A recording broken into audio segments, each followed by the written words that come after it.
The JLP and PMP continually tell the people that the debt to GDP ratio is falling.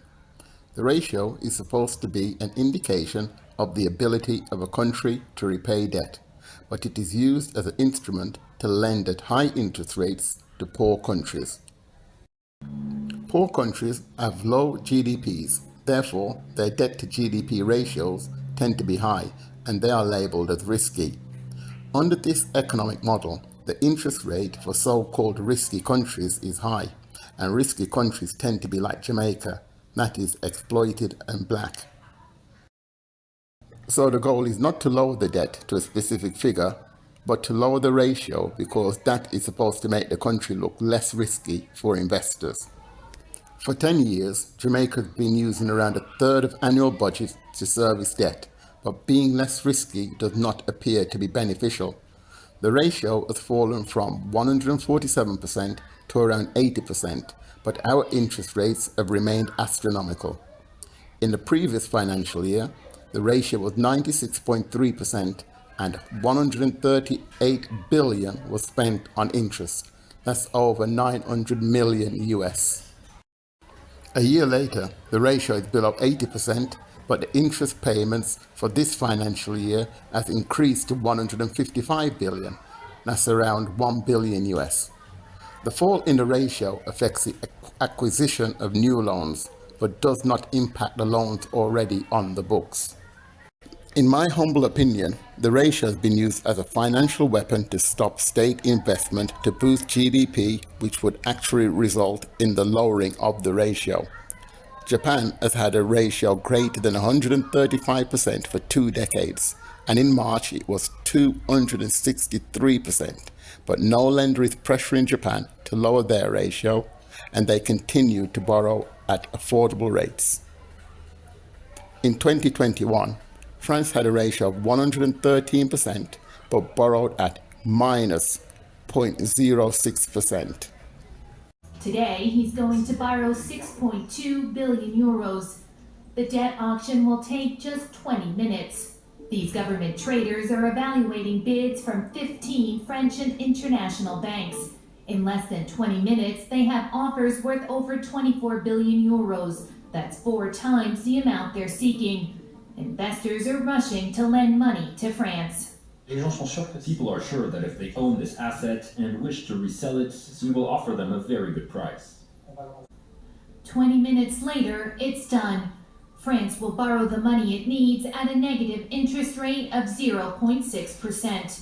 On the 6.2 billion euros being lent, the investor is set to lose 18 million euros. But France is considered a safe bet because it's guaranteed the money will be paid back. So the lender paid France 18 million euros. That sounds more like money laundering, but the hypocrisy is evident. In regards to the debt, the amount owed is rarely reported. It is 14.1 billion US. Jamaica's population is approximately 3 million, so the debt per head is around 4,700 US. The debt of Japan is over 73,000 per head. It is impossible for Japan to repay their debt of over 9,100 billion US, but it is Jamaica that is labelled as highly indebted and is being bled dry to repay a few $billion. Our countries do not need aid. We need a fair economic system because this one perpetuates poverty and dependence. The IMF was recently on the island. They predicted growth of 2% for this year and 1.8% the following year. The people need to realise that this indicates that the government intends to continue with the current policy of expanding tourism and call centres and no investment in renewable energy or solar and wind powered manufacturing.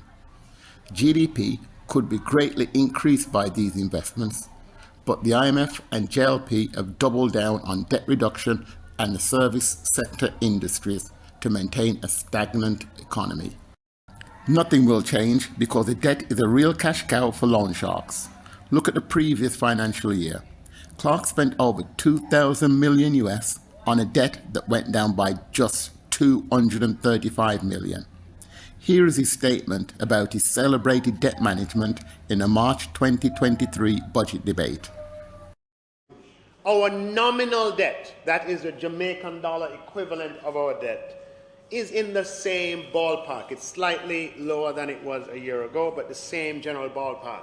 Our debt to GDP ratio, and remember that is a ratio, is declining faster than previously planned because of the performance of our economy.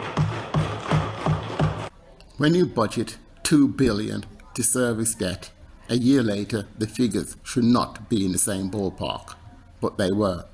On April 1, 2022, the debt was almost 2,219 billion Jamaican, and a year later it was nearly 2,183 billion, a decline of just 36 billion, which is less than 2%. When a third of an entire budget is used to service debt, there should be substantial declines. 307.5 billion was spent, but the debt fell by just 36 billion. Financial guru Clark needs to account for at least 270 billion, which is over US 1.75 billion. This mismanagement would be impossible if we had a real constitution. Unbeknownst to the people, the PMP created a law with the IMF to enforce this agreement, which is at the heart of all our problems. That IMF agreement that we had to get into had to do a whole heap of things to meet the things we'd agreed to. And my responsibility then was I was in charge of legislation for the government. So a lot of the legislation that to do with finance and tax and the commercial side of things, customs, everything, I had to make sure it was done on time and delivered, so we were compliant with the IMF agreement. Goldin has complimented the debt management of the JLP, and if the PMP wins the next election, he plans to maintain this fiscal policy.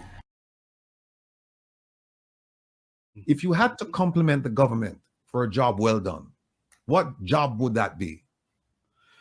I would say that the government continued with the fiscal program that we initiated in 2013, which has resulted in the public debt of the country, which was like a millstone around our neck as a people, coming down from 147% of GDP to 78 or whatever it is at the moment. And we brought it from 147 to 115, and they have continued that. And fiscal responsibility framework, which we put into law, which requires them to operate within certain parameters. They have, well, other than during the pandemic, when some adjustments were needed, they have lived by that. So there has been, I would say, bipartisan consensus how to manage the debt down so that we have more fiscal space, more resources for doing other things. So I would say that that has been an area where they have followed our lead to some extent, and I would give credit for that. Well, the debt has not come down. In 2013, it was almost $2 trillion, and in August 2023, it was $2.27 trillion. So the debt is not going down, and add insult to injury, over 2.7 trillion has been spent servicing it. That is over 21 billion US. The debt to GDP ratio is bullshit. Under this regime, there will never ever be enough money to run the country properly, and a chunk of the little money that is available will always be lost to corruption. We cannot continue on this track. We need to unite and organize a national day of protest.